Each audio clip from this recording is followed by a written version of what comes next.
Live from wherever you can find wellness, it's KJ's Talk. The hostess with the mostest, Kendra Johnson. Tonight's headline feature isn't comedy, it's clarity. We're putting the spotlight on something serious yet empowering: how to prepare yourself to quit smoking. Here's KJ. Thank you so much for joining me tonight. Welcome to KJ's Talk. Our topic tonight can be cumbersome for some. It's one of those things that we set as a New Year's resolution, but we don't always keep them. Why don't we always keep them? Because by February, we're done. We are done. We've forgotten why we're doing it. We don't understand. We don't even know why we chose to do it. But it's one of those things, if you don't prepare, you're definitely going to quit. It's scientific. It's the brain. It's in your brain that if you're not prepared to do something, then you forget that you even decided this is what you want to do. So tonight we're going to talk about how to prepare yourself to quit smoking. With that, let's talk a little bit about the history of smoking. Smoking began back in about 5,000 BC, as early as 5,000 BC, and tobacco began to cultivate quickly. It began to spread quickly. It became the thing for the people to do. It made them feel better about things, and so it blew up, as we will say. And then shortly after that, around the 1960s, they found that the scientific study found that tobacco was causing some issues within the human brain. They was trying to figure out what kept people coming back to this thing. What is it about tobacco that keeps us coming back? And so in the 1980s, that the that's when the big condemnation of tobacco began. The people began to figure out, okay, there's definitely something wrong with this. People are now dying, people are getting sick. People who don't even smoke are getting sick. And so things began to change around the state of tobacco. And so then they started to study the brain to figure out what was it in the brain, what was triggering that started this tobacco thing. Well, it was found that nicotine triggers dopamine in the brain. And the triggering of dopamine, uh, it made you feel comfortable. You were really calm and you felt rewarded when you would smoke. During the time you're smoking, you felt your calmest. And so then they also found they got into it, did studies to show, well, what happens when you're done with the cigarette? That told them the dopamine began to decrease or reduce in the brain. The triggers, it reduced them. And then they found people would be stressed out and anxious. Anxiety levels are going through the roof, is what they began to see and notice about when they would smoke and when they wouldn't. So the end result of those things became dopamine was the trigger to the brain.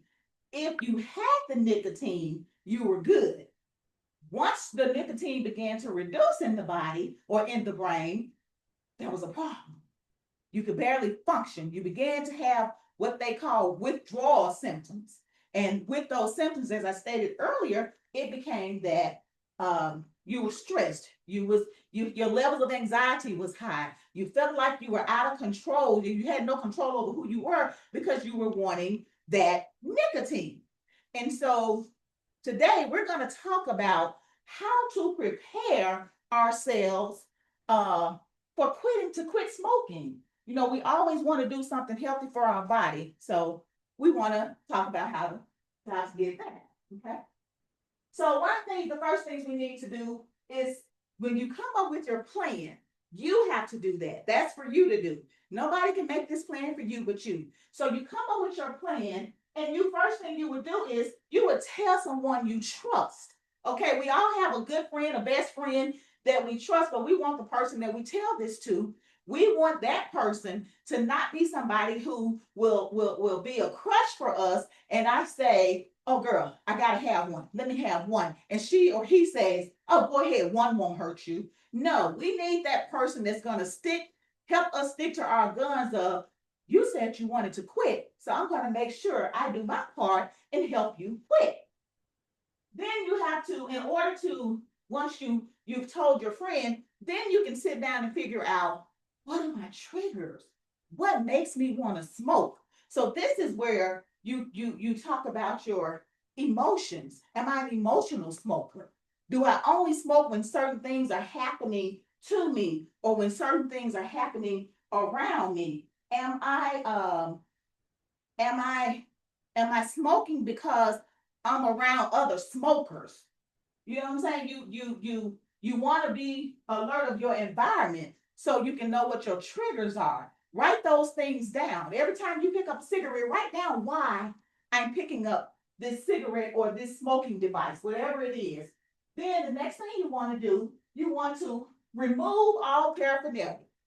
You want to remove any and everything that reminds you of smoking. You want to remove the cigarette, the ashtray. You want to remove the lighters out of the house. When you go to the store, you want to go in the opposite direction of where the cigarettes are kept in the store. These are all things that you need to remove from your life as it relates to cigarettes. Then you want to set a date to quit. Some people quit cold turkey. Some people, okay, I'm gonna get this last smoke. December 31st gonna be the last day I smoke because now you're going into that New Year's resolution, and that's fine because now you're setting a plan in place to quit. So once you set that date, let that be your date, okay? We want and your date is your date. If you want to set that date today for a year from now, when you decide you want to quit, that's when you do it. Again, this is your journey to quit smoking. We are preparing to quit smoking. The next thing we want to do is we want to what's your motivation for quitting? Why do you want to quit? Did something drastic happen? Are you trying to get to a certain point in your life? Is there a new baby in the family? You don't want the baby around the smoke. Did you go to the doctor and get a bad doctor's report that's requiring you to quit smoking? What are these things that is it your health? The cost is the cost of smoking about to put you out of your home. You know, is the cost of smoking about to end your marriage? Is that doesn't always have to deal with cost, doesn't always deal with money. Cost can deal with relationships. Cost deals with your friendships, your marriage, your relationship with your children, your family. People don't want to be around you because you smell like cigarette smoke all the time, and nobody wants to be around that. So you figure out what's the motivation behind you wanting to quit. Then visualize yourself. See yourself as a smoke-free individual. Let that be your motivation to smoke. Always have a reason why. You have to know your why. You're responsible for remembering your why. While I'm your friend and going to help you, but it's at the end of the day, it's you. You have to remember your why. Then we're going to move on into create a strategy. Create your strategy. This is all yours. Let's talk about smoke less. I may decide that I'm going to quit smoking. However, this is a journey for me. Some people can quit cold turkey. Other people is like, I'm gonna have to smoke at least 3 a day. But if you was smoking 10 and you go into 3, you've made a great change. That's a strategy. You sit down and map out how you want this to look for you. I just mentioned quitting all at once. Some people can do that. I love Sprites, but I can quit drinking a Sprite all at once. But because I've never written a plan, I've never prepared myself, I go back to my Sprite. So quitting all that, if you can quit all at once, that's a great thing. Quit all at once. Over the counter items, they have gum, patches, lozenges. There are all types of things you can purchase now to help you quit smoking. I would beseech you to research these things. Research a lot of these things that can help you quit smoking. There's scientific fact on a lot of this stuff that will help you that they will help you quit smoking. Then you can get prescription medications. Talk to your doctor. Have a conversation with your doctor. For some of us, the reason why we're quitting smoking is because of our health. So we've already had conversations with our doctor. And if you have, make sure you take note of these things that the doctor is suggesting to you. And then ask your doctor, what can I take? What can you prescribe me something to help me to quit smoking? That's what you want to do. So just make sure that when you create these strategies, that these are strategies that you can handle, not your friend that's going to help you, but make sure these are strategies that you can handle. So then we're going to talk about coping with the challenges. Now, this is where it can get difficult because we like what we like. Some of us love shopping. Some of us like Sprite. Uh, you know, we all have our vices, and our vices are valid depending on why we have them. Everything isn't always bad, but sometimes there comes a time when things need to end. And in our case today, we're talking about preparation for quitting smoking. And so today we're gonna avoid things that these challenges that come once we decide we're going to quit. Have y'all ever been in a situation where you say you're going to do X, Y, and Z, and I'm never going to look at another red car? You go to the car lot, and they got 20 red cars on the car lot. You driving down the street, every other car you see is red. All the challenges comes before you when you've decided to do something different about a bad habit or what is perceived as a bad habit for you. So be able to cope with them. Avoid the triggers. You don't want to be anywhere where there's smoke. If you know you go into a restaurant and they have and they allow smoking, you might need to decide, I don't want to go here, or I'm gonna skip out on this one. If I go in there and smell that cigarette smoke, I might start back smoking. That's a trigger for you. If you go in the store, you need to go in. They say when you walk in, if you turn to the left, there's a cigarette cabinet. So when you walk in the store, you might need to go to the right and avoid that area where the cigarette cabinet is, right? Because you don't want to be triggered to purchase the cigarettes. And it seems like when you want to stop something, you smell it. You can smell the nicotine in the cigarette, and being around that thing makes you want it even more. So we have to be careful and learn how to avoid our triggers, whatever your triggers are. Change your environment, change your routine, basically. Change that routine. If you know you get up in the morning and the first thing you do is light a cigarette, start getting up in the morning and make you some coffee. Instead of picking up the cigarettes and the cigarette lighter, go to the Keurig machine and get your coffee mug and prepare you some coffee for the morning.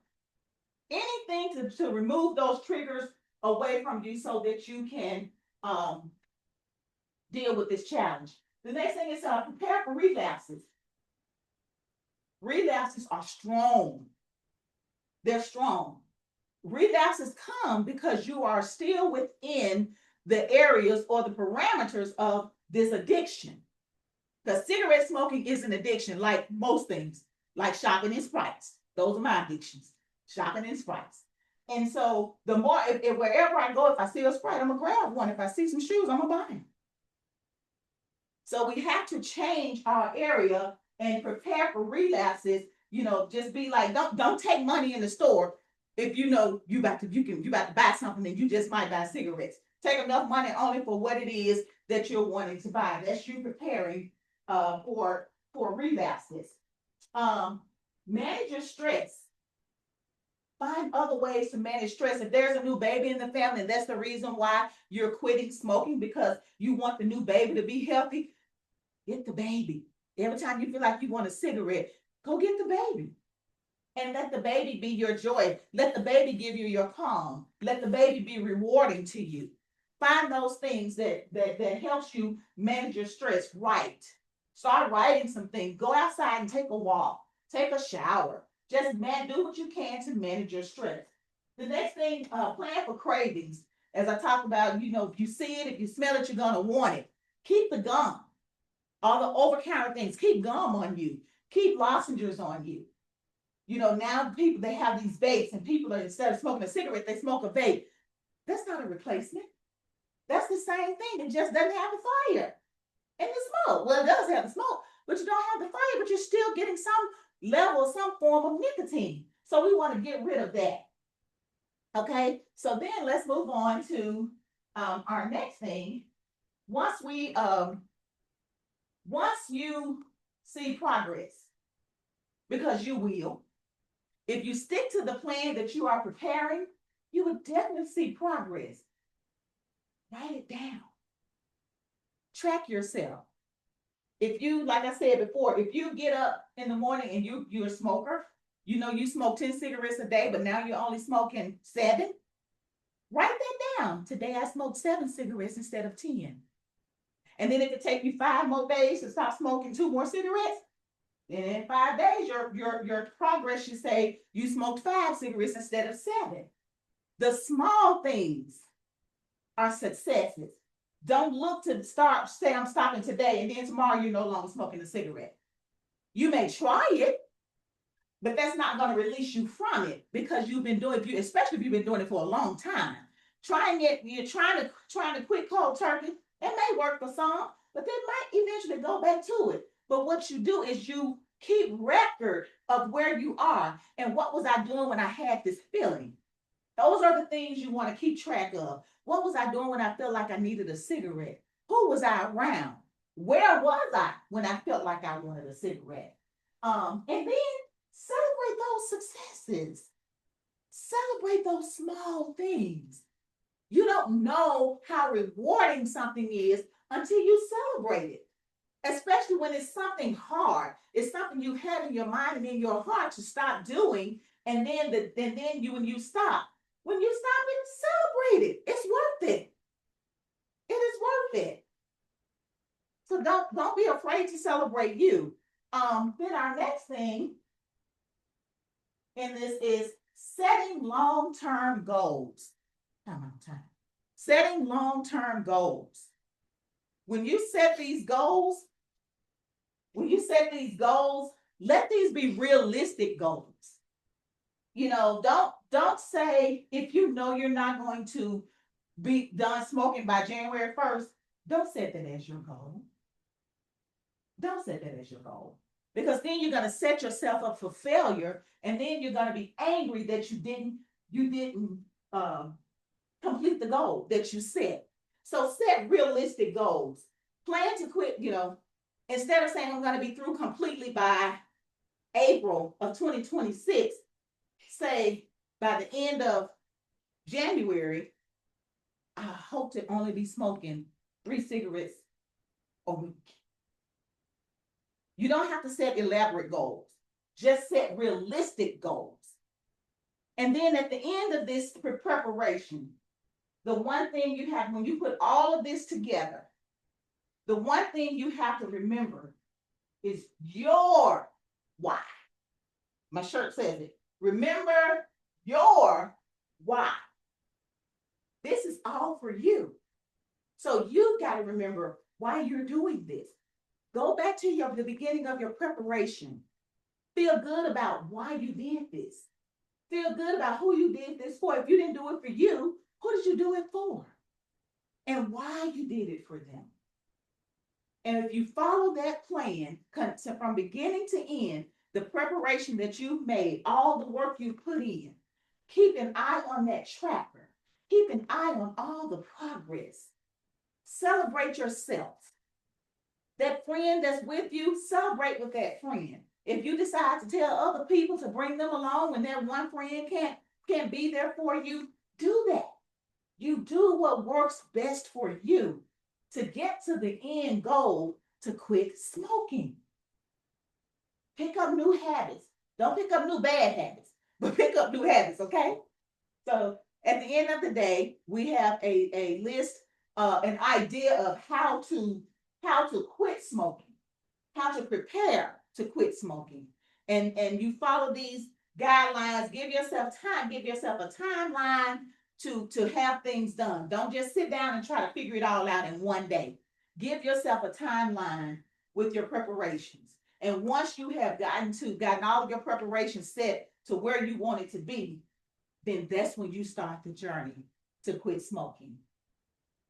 Do we think that'll work for us?